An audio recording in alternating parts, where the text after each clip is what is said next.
Put your party hat on to supersize and grow your business. Sharon Horne-Ellstrom here. Actually, this is my granddaughter's little hat. It's so dang cute. I can't even stand it. She looks so adorable in it.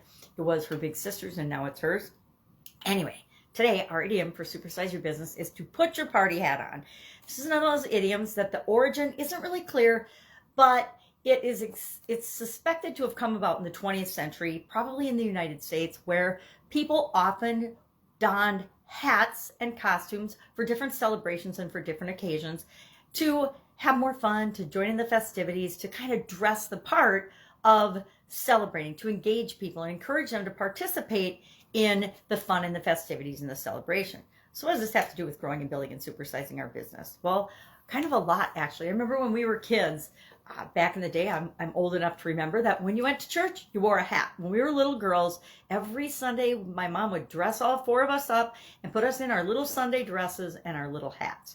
Now, some of us were a tomboy, and it didn't always work out so well, so we didn't always end up at church in our little dresses and hats. But my mom started us all out that way. But church, for many people, since we're focusing on spirituality this month for the Get Your Goals annual challenge, I like to tie that into the Supersize Your Business. Church and going to church and how we celebrate our religion and our spiritual beliefs is different for each and every one of us, but each different spiritual practice has different rituals and things that they do in order to celebrate. Probably doesn't have much to do with your business unless, of course, you're a religious-based organization or a religious-based company or a spiritual-based company, but it speaks to this idiom. We like to dress the part in order to celebrate. We dress the part and we identify with a lot of different things, a lot of different areas and aspects of our life.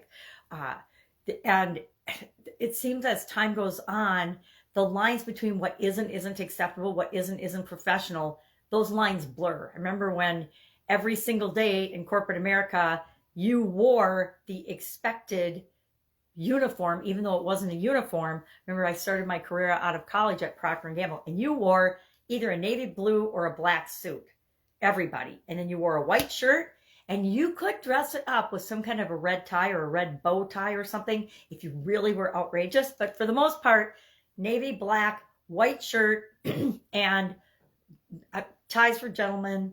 Not a lot of funky colors, but if you wanted to, you could get away with red if it was a special occasion or something. So over time, what isn't acceptable changes. Excuse my throat. But I have a lot of fond memories, actually from corporate America, of going to company picnics, going to company picnics and celebrating.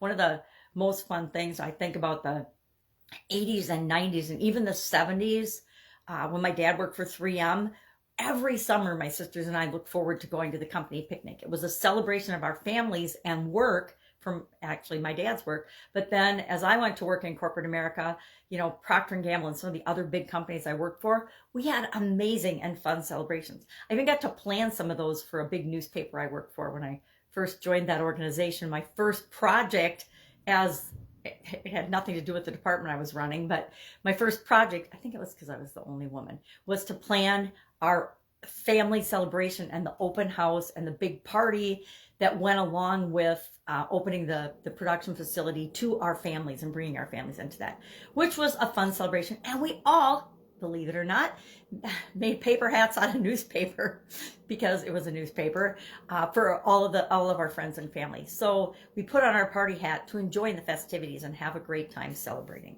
So my question for you today is, you know, it's not just for birthday parties. It's not just for Halloween. It's not just for, how many of us have a Santa hat and don a Santa hat to celebrate the Christmas holidays and festivities? I do. I might have more than one. I might have several colored Santa hats.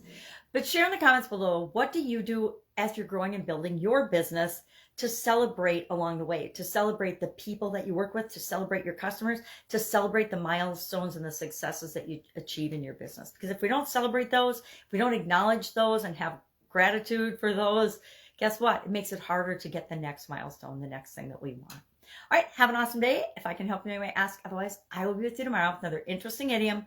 What does it mean? Where does it come from? If we can figure out where it came from exactly, and how might you use it to grow and build and supersize your business right now. Have an awesome day.